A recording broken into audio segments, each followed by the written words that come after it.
दुनिया में इस वक्त कुछ ऐसी डेवलपमेंट्स हो रही हैं जिनका हतमी नतीजा जो है वो तीसरी आलमी जंग यानी थर्ड वर्ल्ड वॉर की सूरत में निकल सकता है। ये कैसे होने जा रहा है, आज हम इसको देखते हैं। इंटरनेशनल पॉलिटिकल सिस्टम जो है वो एक खास फॉर्मेट में काम कर रहा होता है, लेकिन लेटली ये हुआ है पिछले कुछ सालों से इंटरनेशनल जो पॉलिटिकल सिस्टम की जो नॉर्म्स हैं उनको बहुत डिफरेंट तरीके से उनको बाईपास किया जा रहा है, उनको वायलेट किया जा रहा है और वो डिस्टर्ब्ड है। ये कहाँ कहाँ पे हो रहा है, कैसे हो रहा है, इसकी एनालिसिस करना इस वक्त बहुत ज़रूरी है और इसको समझना बहुत ज़रूरी है। सबसे पहले अगर हम देखें तो डोनाल्ड ट्रंप साहब जो हैं उन्होंने कुछ ऐसी मूव्स की हैं, कुछ ऐसी डेवलपमेंट्स की हैं अपनी प्रेसिडेंसी को लेकर, जो कि इस वक्त पूरी दुनिया में एक समझ लें कि एक पॉलिटिकल जियोपॉलिटिकल चैलेंज के तौर पर सामने आ रहा है और बहुत सारे लोग जो हैं वो उससे थोड़े से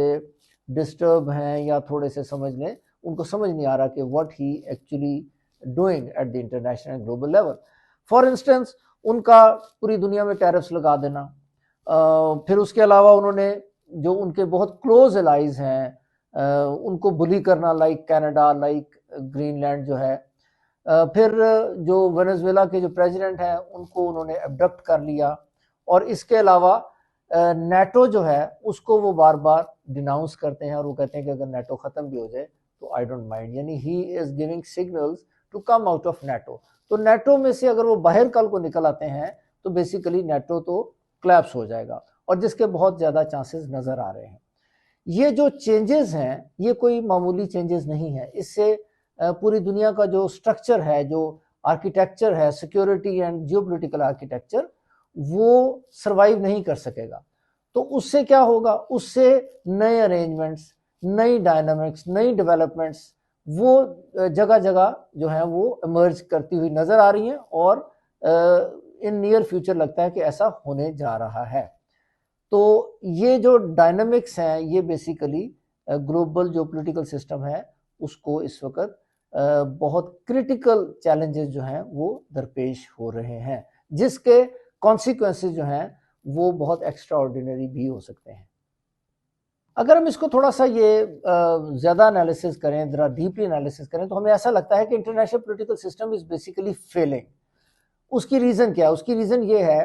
कि पिछले कई सालों से, बल्कि कई दिहाइयों से बेसिकली अब जो एक यूनिपोलर सिस्टम जो है वो दुनिया में चल रहा था जिसको अमेरिका लीड करता था, लेकिन अब जो ये जो यूनिपोलर सिस्टम है दैट इज़ गिविंग वे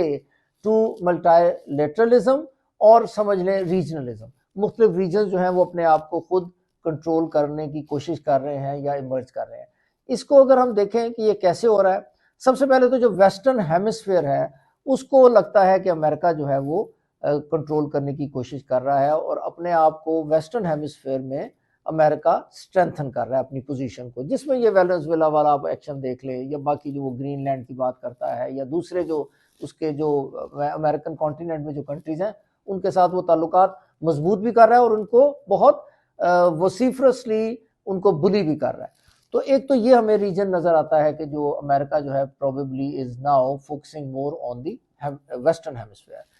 इसके अलावा हमें ऐसा लगता है कि एक जब अमेरिका यूरोप से निकलेगा तो फिर यूरोप अपने आप को खुद मैनेज करने की कोशिश करेगा और यूरोप में ये जो डेवलपमेंट्स हैं ये होना शुरू हो चुकी हैं। लाइक इंग्लैंड जो है उसने अपना एक ग्रुप क्रिएट करने की कोशिश शुरू की हुई है और रशिया के अगेंस्ट इंग्लैंड ने बहुत बड़ा बजट जो है वो स्पेयर किया है despite having very critical economic challenges. वो समझता है कि अगर अमेरिका नहीं आता तो फिर शायद ये वजन इंग्लैंड को उठाना पड़े और इसी तरह बाकी जो यूरोप के कंट्रीज हैं वो भी इसी तरह की बातचीत कर रहे हैं। तो लगता है कि अमेरिका जब उधर से यूरोप को छोड़ देगा, उनके हाल पे छोड़ देगा, तो यूरोप को अपने लिए मैनेज करने के लिए एक ग्रुप यूरोपियन नेशंस का जो है वो अलग से क्रिएट करना पड़ेगा। तो ये एक दूसरा समझ लें एक दूसरा इंटरनेशनल ग्लोबल जो पॉलिटिक्स है उसमें एक नया पोल जो है वो डेवलप हो जाएगा जो कि यूरोप होगा और वो एक्सक्लूडिंग अमेरिका होगा। इसके साथ ही बहुत ज़्यादा ये बातचीत हो रही है इंटरनेशनल लेवल पे कि नेटो जो है वो शायद इस फॉर्म में जिसमें वो इस वक्त मौजूद है सर्वाइव नहीं कर सकेगा और एक नया अरेंजमेंट यूरोप जो है वो अपने लिए क्रिएट करेगा, सिक्योरिटी अरेंजमेंट, यानी कि एक नई नेटो किसी और फॉर्म में, किसी और नाम के साथ शायद in the near future emerge करेगी, जो कि फिर रशिया और इसके जो रशिया के जो ऑब्जेक्टिव्स हैं उनको चैलेंज करेगी। रशिया को अगर हम देखें तो रशिया अपने इन्फ्लुएंस, एरिया ऑफ इन्फ्लुएंस को स्ट्रेंथन करने की कोशिश कर रहा है और बहुत सारे उसने एरियाज जो है उसको अनेक्स करने की कोशिश कर रहा है। तो रशिया अपने एरिया ऑफ इन्फ्लुएंस के साथ एक नया पोल बनकर जो है ना वो उभरता नजर आ रहा है हमें इंटरनेशनल लेवल पे, यानी कि एक अमेरिका का एक पोल हो जाएगा, एक यूरोप एक अपना एक पोल होगा, जो अगर हम बाइपोलर और ट्राइपोलर और मल्टीपोलर वर्ल्ड को अगर हम देखें तो तीसरा जो पोल होगा वो रशिया के इर्द गिर्द घूमेगा। और इसके साथ ही हमें ये नजर आता है कि ईस्टर्न हेमिस्फीयर जो है that is going to be dominated by China, जो कि कंट्रीज लाइक जापान और ऑस्ट्रेलिया और बहुत सारे ऐसे आसियान कंट्रीज जो प्रो चाइना नहीं है, उनके लिए एक बहुत अच्छी खबर नहीं है ये। तो चाइना जो है वो अपने आप को स्ट्रेंथन करने के लिए फिर can take some action vis a vis Taiwan. तो इससे बहुत सारे लोग ये भी जो है वो एनालिसिस कर रहे हैं कि जो अमेरिका अपने वेस्टर्न हेमिस्फीयर में कर रहा है, लाइक टेकिंग वेनेजुएला के जो प्रेसिडेंट हैं उनके ऊपर जो उन्होंने एक्शन किया है, या ग्रीनलैंड के मुतालिक वो जो बातचीत कर रहा है, ये बेसिकली वो सैंक्शन दे रहा है कि रशिया जो है वो अपने एरिया ऑफ इन्फ्लुएंस में जो करना चाहता है कर ले, और कल को यही काम फिर चाइना ताइवान के साथ भी कर सकता है। अगर ये डायनामिक्स जो इंटरनेशनल डायनामिक्स इसी डायरेक्शन में चलती रहती हैं, यानी इसी तरह ये चलता रहता है और फर्दर आगे बढ़ता है, तो इसके कुछ रिजल्ट जो हैं वो हमें नजर आते हैं, जो कि अगर हम एनालिसिस करें तो 3 मेजर डायरेक्शंस हैं जिसमें इसके रिजल्ट्स निकल सकते हैं। नंबर 1 ये है कि कंपटीशन हमें नजर आता है कि जो लीडिंग पावर्स हैं लाइक अमेरिका, लाइक रशिया और चाइना, इनके अंदर जो कंपटीशन है वो बहुत ज़्यादा बढ़ जाएगा, क्योंकि जो एरिया ऑफ इन्फ्लुएंस की बात हो जाएगी शुरू, और फिर अपने अपने इंटरेस्ट की बात हो जाएगी। तो जहाँ जहाँ इनका इंटरेस्ट कॉन्फ्लिक्ट करेगा वहाँ पर इनके जो डिफरेंसेस हैं वो बढ़ सकते हैं, और कोई गॉड फॉरबिड कोई वॉर भी जो है ना वो हो सकती है फिर इन दैट केस। इसी तरह हम देखते हैं कि हमें कुछ जंगें जो हैं वो इन दैट केस के अगर इस तरह की डेवलपमेंट्स होती हैं तो हमें मज़ीद होती नज़र आती हैं, जिस तरह के मिडल ईस्ट में हमें लगता है कि शायद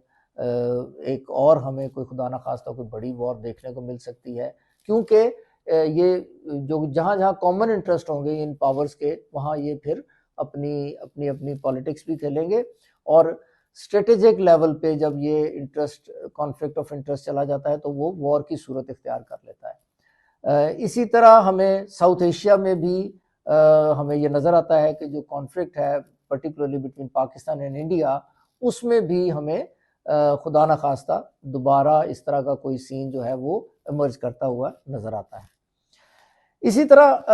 अगर हम देखें तो मोर एडवेंचरिज्म जो है एट दी इंटरनेशनल लेवल हमें होता हुआ नज़र आ रहा है, जैसे कि क्योंकि अमेरिका ने जो वेनेजुएलन प्रेसिडेंट है उनको एबडक्ट कर लिया ओपनली और बताकर किया कि जी अब हम करने जा रहे हैं, और सब ने देखा और उसको एक न्यू नॉर्मल का नाम भी दिया जा रहा है एट द इंटरनेशनल लेवल। तो यही एक्शन फिर कल को फिर रशिया और चाइना जो है, इस तरह की जो पावर जो कि ये कैपेबिलिटी रखती हैं इस तरह के एक्शन की, वो भी ये काम कर सकते हैं, बिकॉज अगर अमेरिका ने किया है तो अमेरिका उनको शायद इंटरनेशनल लेवल पे, या समझ लें in terms of international discipline, वो शायद उनको रोकने की जो लॉजिक है उसको दे हैव लॉस्ट। यानी अमेरिका जो है वो उसके लिए बड़ा मुश्किल हो जाएगा किसी और कंट्री को कहना लाइक रशिया और चाइना कि जी आप ये ना करें, मैंने तो ये कर लिया है। तो ये इसलिए इस तरह का लगता है कि कुछ हमें मजीद एडवेंचरिज्म भी देखने को मिल सकता है। तो ये 2-3 ऐसी चीज़ें हैं कि अगर इनका हम कंक्लूजन निकालें कि ये जो सारा कुछ हो रहा है इसका नेचुरल कंक्लूजन क्या हो सकता है, इसका नेचुरल कंक्लूजन बहुत सारी चीज़ों के साथ साथ एक ये भी हो सकता है कि कोई इन तीनों बड़ी पावर्स को लेकर और इनके जो एलाइज है उनको लेकर कोई बड़ा कॉन्फ्लिक्ट जो है वो दुनिया में इमर्ज कर जाए, कहीं पे ऐसा कोई बड़े लेवल पे मिस एडवेंचर हो जाए, क्योंकि जो छोटी पावर्स हैं उनकी आपस में कॉन्फ्लिक्ट और वॉर उसको रोकने के लिए तो ये बड़ी पावर्स आ जाती हैं, लेकिन अगर इनका आपस में कोई चीज़ शुरू हो गई खुदा ना खास्ता, तो that can lead to third world war, यानी तीसरी आलमी जंग की तरफ ये जो सारी डेवलपमेंट्स हो रही हैं ये जा सकती हैं, जो कि